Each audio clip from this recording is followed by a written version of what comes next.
Hi, everyone. My name is Abby Bianco. I'm a rising senior at Bucknell University in Lewisburg, Pennsylvania, and I'm majoring in biology.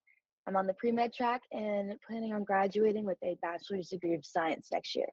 Today, I will just be discussing the topic of painkillers. This presentation will cover a general understanding of pain relievers and how they work.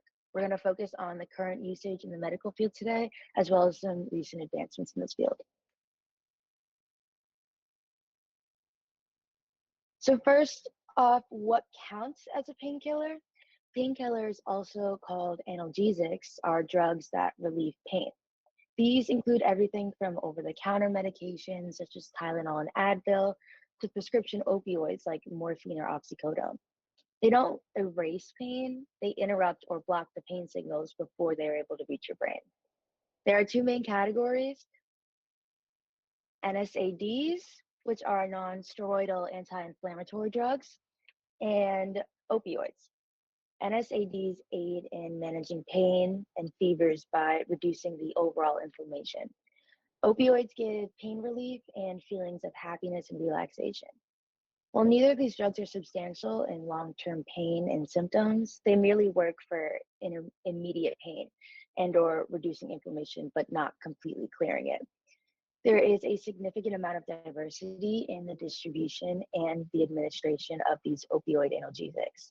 The most common way, and the way most of us are familiar with, is taking them orally with a pill. It comes with two options: immediate release and or extended release tablets. Now we're going to move on to the different types of pain relievers. They can be categorized by the kinds of pain that they target. For example, some antidepressants deal with neurological mechanisms. They do this by increasing the neurotransmitters in the brain, such as serotonin or noradrenaline.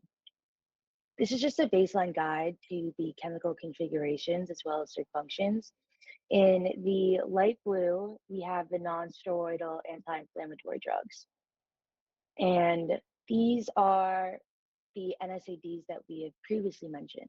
This category has basic over-the-counter medications such as aspirin, ibuprofen, and naproxen sodium. The common use for these NSAIDs are mostly to treat muscle aches, arthritis, tendinitis, back pain, toothaches, as well as menstrual cramps.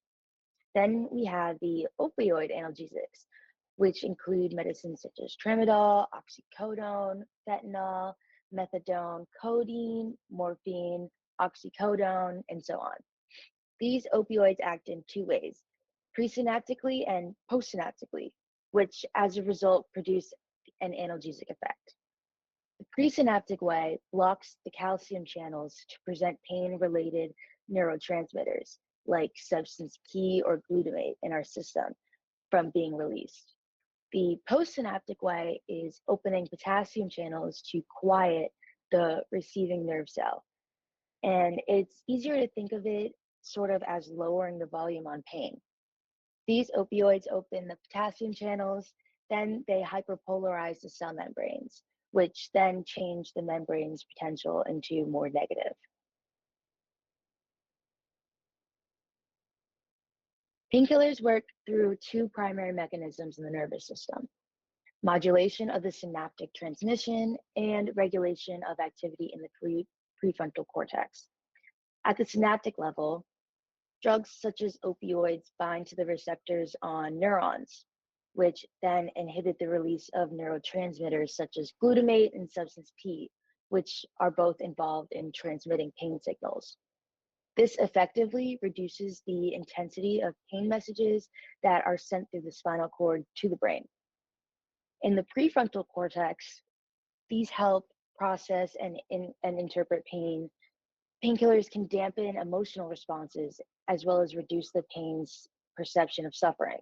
This makes the pain feel less distressing, even if the physical cause still remains. Together, these pathways explain both the physical relief and the altered experience of painkillers, of the pain that painkillers provide. Starting off with NSAIDs, non-steroidal anti-inflammatory drugs, their main biochemical target is cycloogenase enzyme, which is often abbreviated as COX.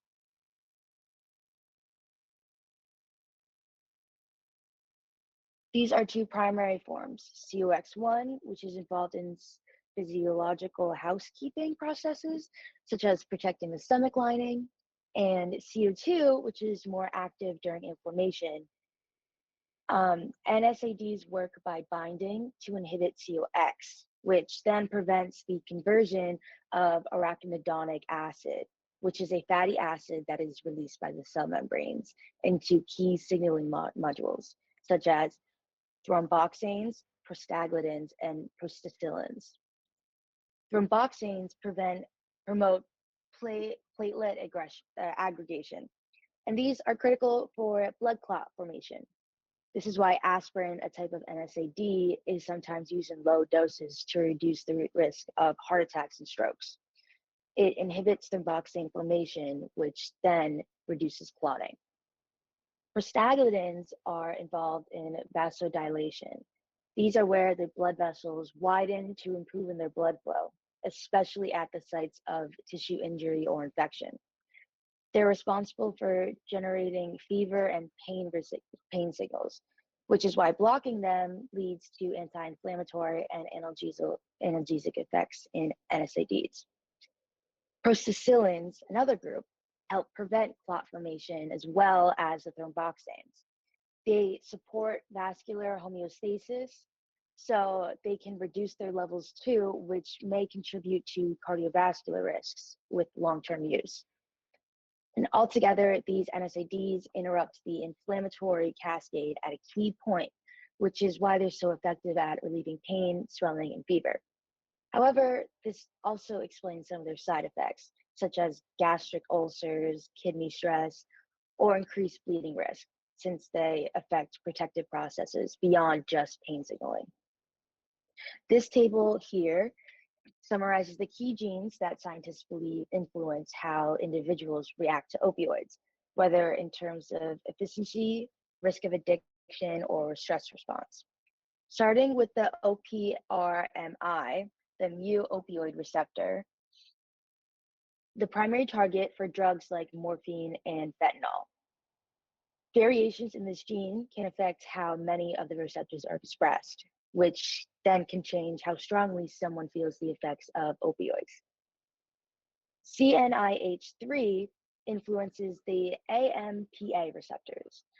They help regulate how the brain responds to opioid use. And this gene might help explain the differences in control or vulnerability to developing dependence. BDNF and MMP9 are involved in neuroplasticity. They're believed to affect the likelihood that someone will engage in drug-seeking behavior.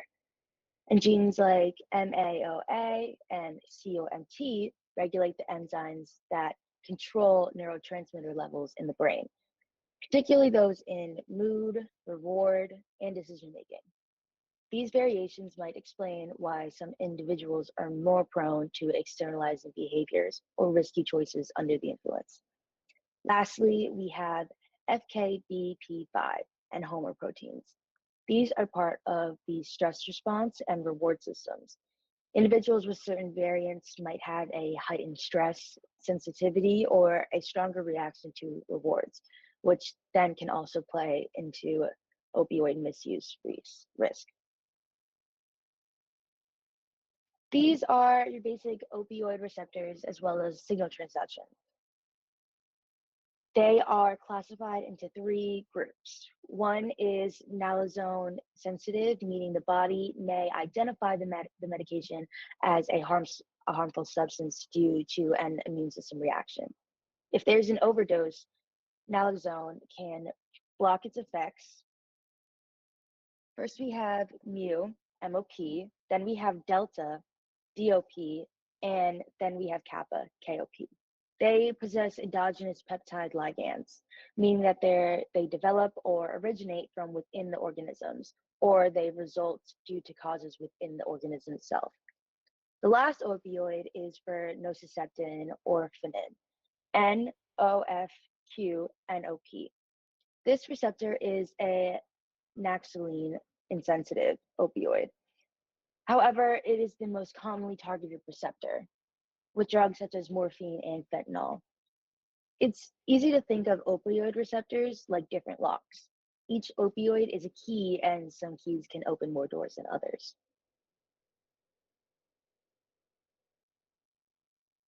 Here we have some examples of real world applications of these mechanisms and analgesics.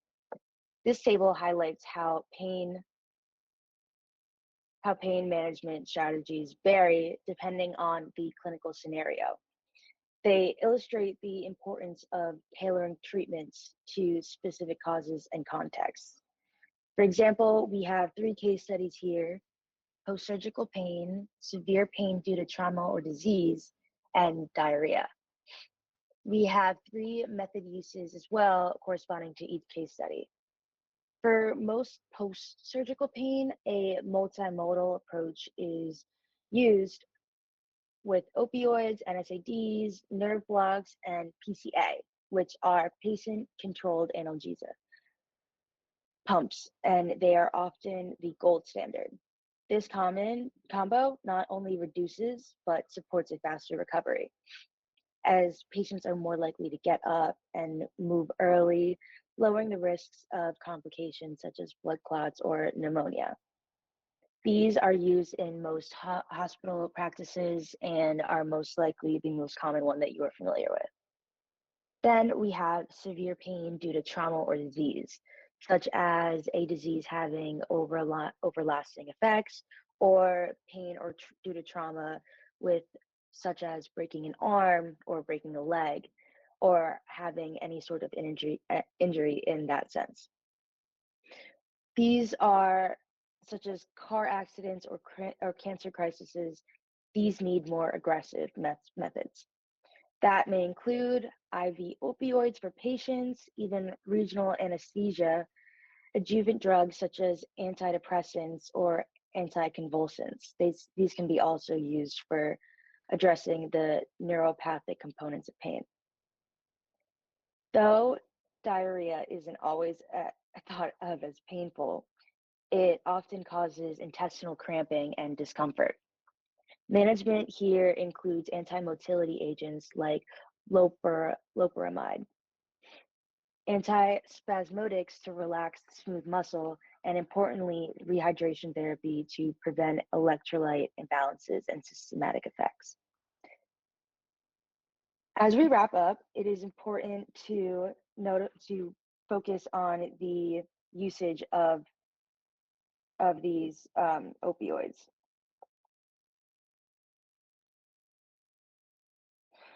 They have real-world implications of pain management, particularly within the context of opioid crisis. These continue to impact millions of lives. While painkillers, especially opioids, have revolutionized medicine and brought relief to countless patients, and their overuse and potential for dependency have revealed serious consequences in both public health and clinical practice. As future medical professionals, you will have to face ongoing challenges such as providing and prescribing medications ethnically and responsibly. These always include weighing the benefits of relieving pains and against the risks of receiving harm. Your role will be to navigate and delegate balance, prioritizing patient comfort and safety while staying informed on emerging alternatives, new guidelines, and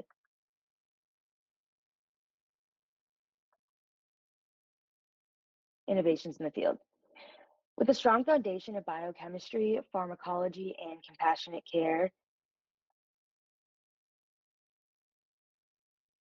you'll be uniquely positioned to contribute to a future pain where pain is managed effectively, but never at the expense of a long-term well-being. Now we are going to talk about different case studies, adding on to these ones. So we have a case study overview with a patient, a 35-year-old male, recently diagnosed with terminal cancer. The presenting problem is severe chronic pain following the diagnosis. The treatment would be to prescribe morphine, an opioid, for pain management. In our initial outcomes, we have immediate and significant pain relief, allowing the patient to maintain daily functions. Over time, however, the patient began increasing the dosage due to a tolerance buildup. There are multiple underlying adverse effects due to development of opioid dependency, mood swings, and an increased risk of overdose. The challenges that are faced include managing pain while reducing dependency risks, finding the right balance between effective pain relief and preventing addiction. And it's also important to note that opioids are a highly effective for short-term pain, but again, cannot carry significant long-term risks. The importance of structured pain management plan, including an opioid rotation, physical therapy, and as well as non-opioid analgesics, are becoming increasingly more used in the field. Opioid use in all should be closely monitored with clear protocols to minimize abuse potential. Consider the adjunct therapies for long-term pain management. Moving on to our second case study, we have a non-opioid pain management in chronic back pain. We have a patient who is a 50-year-old female with a history of chronic lower back pain due to degenerative disc disease. The presenting problem is a persistent back pain and inability to perform daily activities. The treatment that is given, initially prescribed, is NSAIDs, such as ibuprofen, with limited relief. Later then, she switched to gabapentin, which is a non-opioid analgesic. NSAIDs provided some pain relief, however, they did cause gastrointestinal distress. After switching to gabapentin, the patient experienced moderate relief with fewer side effects. Adverse effects include mild dizziness and sedation, but they were noted and managed through dose adjustments. Finding a medication that relieved pain without causing significant side effects was most crucial in this case. Maintaining functionality as well as quality of life with minimal drug dependence as well. Moving on, we have a 28-year-old female post-surgery for a minor knee injury. This will go over the impact of acetaminophen in acute pain. The presenting problem is acute pain following surgery, especially when walking or standing. The treatment that is initially prescribed is acetaminophen for pain relief. The initial outcome was that this drug was effective in managing the patient's pain without significant side effects. And as the pain subsided over the course of the first few days, the patient successfully reduced medication use, and there were no adverse effects reported during the treatment period. However, some of the challenges that were faced in this case was ensuring the patient adhered to the prescribed dosage to avoid potential liver damage, as well as monitoring for overuse, especially when considering the risk of liver toxicity at high doses. Lastly, we have a final case study which goes more into the future of painkillers, the rise of cannabinoids in pain reliefs. We have a patient, a 60-year-old male, with chronic neuropathic pain due to diabetes. The presenting problem is persistent nerve damage that was not well controlled with traditional painkillers. The treatment was a prescription of a medical cannabis, such as increasing different methods, leaning off drugs in the field. The initial outcome was a slight reduction in pain and improvement in sleep patterns after starting the cannabinoid therapy.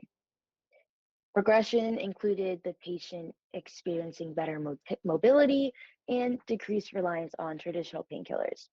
However, the adverse effects of this did include mild dizziness, but no significant long-term side effects. There are legal and regulatory hurdles, obviously, in accessing cannabis treatment, And there is a lack of standardized dosing guidelines for cannabinoid therapies. However, these offer promising results for chronic pain management, particularly for neuropathic pain. The recommendation is that cannabis-based treatment should be considered as part of a broader pain management, especially for patients with conditions that are resistant to traditional therapies, and careful monitoring and consultation with a healthcare provider are essential. These case studies cover different aspects of painkiller use, focusing on the real-world applications, risks, and management strategies.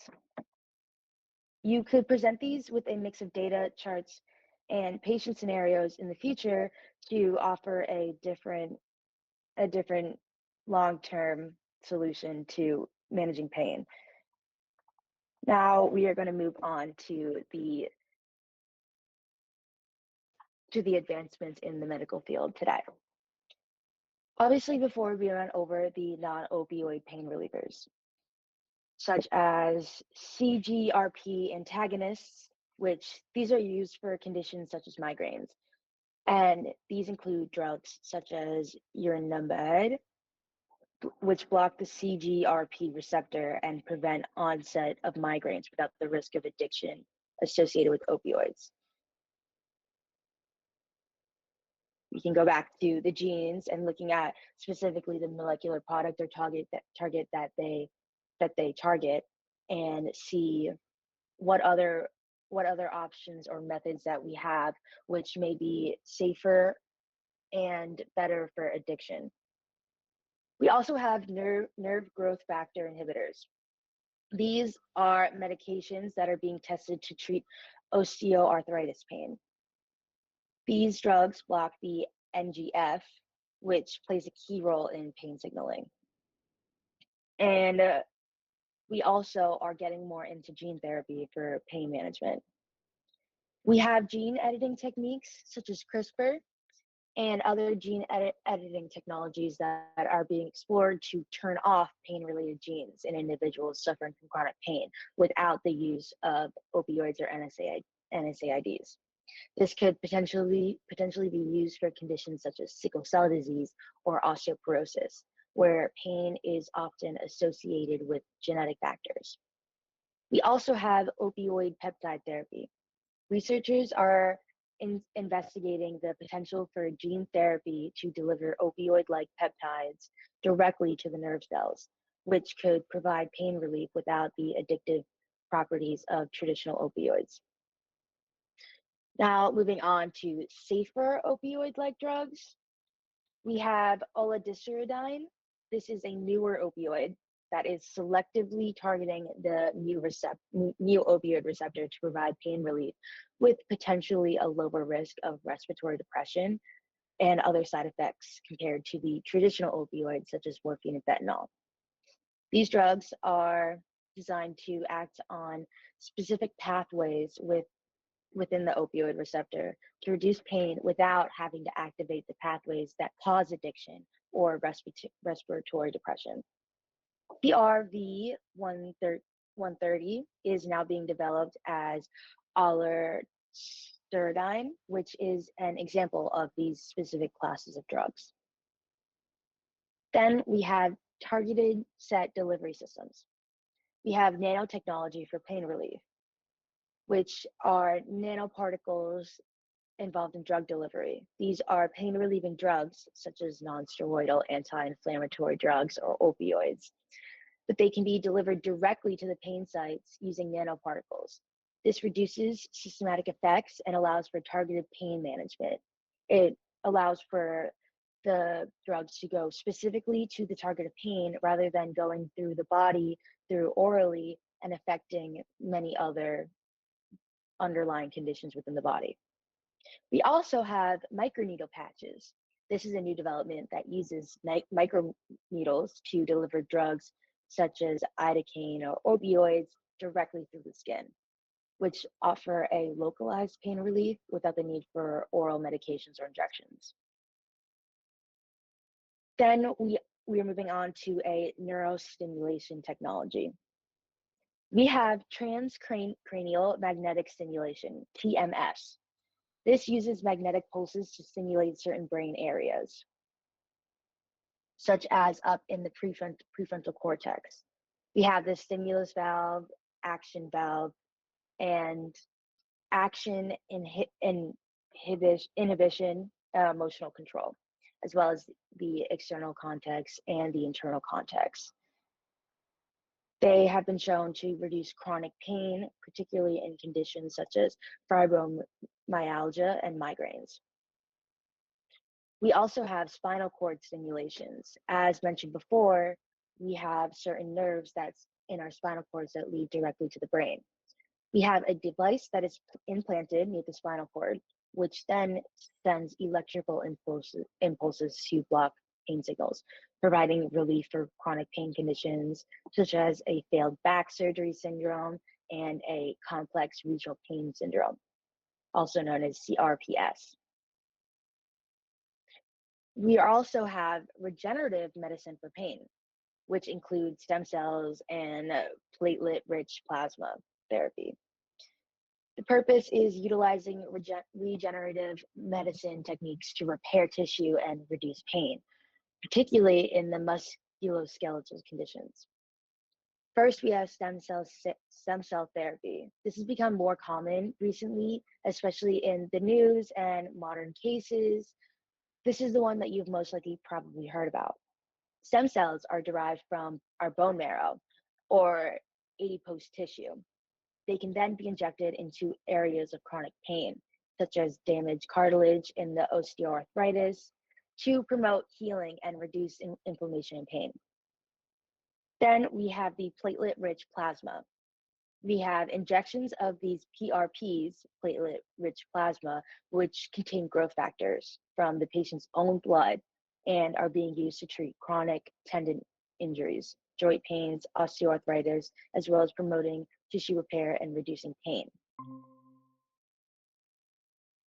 We now have AI and personalized pain management as well. The purpose is to leverage AI to create individualized pain treatment depending on the person and predict the possible treatment outcomes based on the genetic makeup of the patient. We have AI-powered diagnostics, meaning AI can analyze large amounts of patient data, such as MRI scans and genetic information, to better understand the underlying causes of pain and tailor treatments. Then we have machine learning for pain relief, where AI algorithms are being used to predict how patients will respond to different pain treatments, including medications, therapies, and alternative therapies, which then ensure more effective and personalized care. We also have new pain relief classes of medications. The purpose here is to develop drugs that target new pathways and receptors involved in the pain signaling. For example, we have P2X3 receptor antagonists. The P2X3 receptor is involved in the pain pathway, particularly in the context of inflammatory and neuropathic pain. These are drugs like crinecerfont and vanoprazan, which are being tested to block this receptor, offering a new avenue for treating pain without risks of associating with opioids. We also have tricyclic antidepressants for pain, which are TCAs. And while TCAs such as amitriptyline have been used off-label for pain, newer versions of these drugs with fewer side effects, such as desipramine, are being investigated for more neuropathic pain. We also have acupuncture and mind-body therapies. These are the ones that have not really had enough evidence or long-term case studies to prove its effectiveness, but it has had some promising cases. For acupuncture, the research on acupuncture is continually growing, with studies showing its effectiveness in managing chronic pain conditions such as lower back pain, osteoarthritis, and migraines. Mindful and cognitive behavioral therapy, which is CBT, offer psychological therapies that are used to help patients manage chronic pain by addressing the emotional and psychological aspects of pain, such as the trauma that we had discussed before. And finally, we have opioid vaccines. The purpose for an opioid vaccine is to develop a vaccine that blocks the effects of opioids, preventing misuse and addiction. We have opioid antagonist vaccines. Researchers are working on vaccines that stimulate the immune system to produce antibodies that bind to opioids, such as heroin or morphine, and prevent them from entering the brain, potentially reducing the risk of overdose and addiction. These advancements offer hope for improving pain management while also minimizing the harmful side effects and risks associated with traditional painkillers. While some are in the early stages of development, the progress made in the field of medicine has the potential to revolutionize the way chronic pain and acute pains are treated in the future.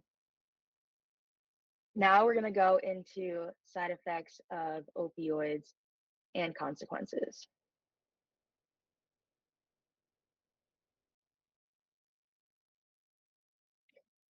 Sorry.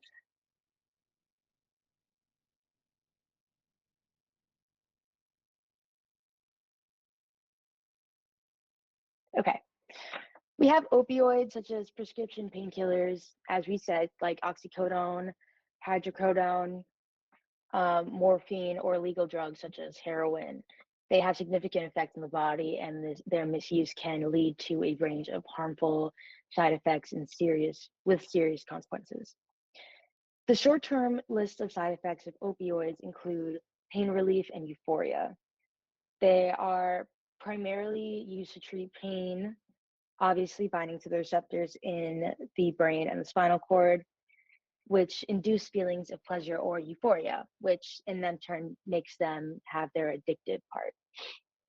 There's also an increased risk of sedation and drowsiness, and many patients feel drowsy or zoned out, which can then impair their ability to focus, drive, or operate machinery. There is also an increased risk of respiratory depression. Opioids can slow down the breathing rate. In high doses, this can be life-threatening. It could lead to respiratory failure, which is a primary cause of death in opioid overdoses. We then have the common ones such as nausea and vomiting, as well as constipation and itchiness and rashes. Moving on to the long-term consequences of opioid use.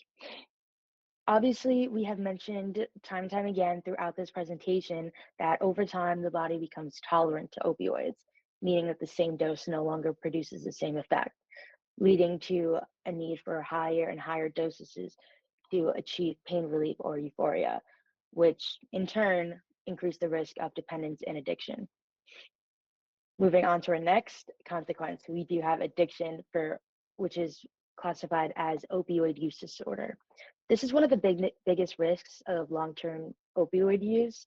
People become physically and psychologically dependent on opioids, and this dependency can consume their lives. The withdrawal symptoms include anxiety, sweating, nausea, muscle pain, and intense craving, and it can make it extremely difficult to stop using these drugs.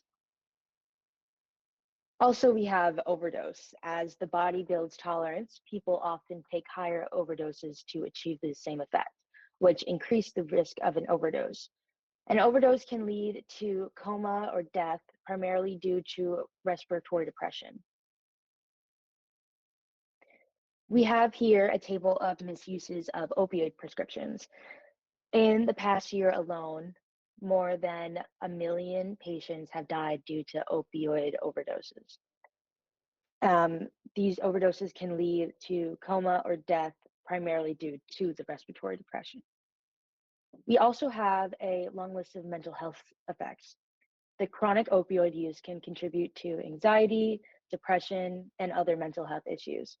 The drug affects the brain's reward system, which can then lead to mood swings, cognitive impairments, and a general decline in emotional well-being. We also have hormonal imbalance, which long-term opioid use can disrupt the production of hormones such as testosterone and estrogen, leading to problems such as sexual dysfunction, infertility, and bone density loss. And finally, we have the risk of infection as well as organ damage.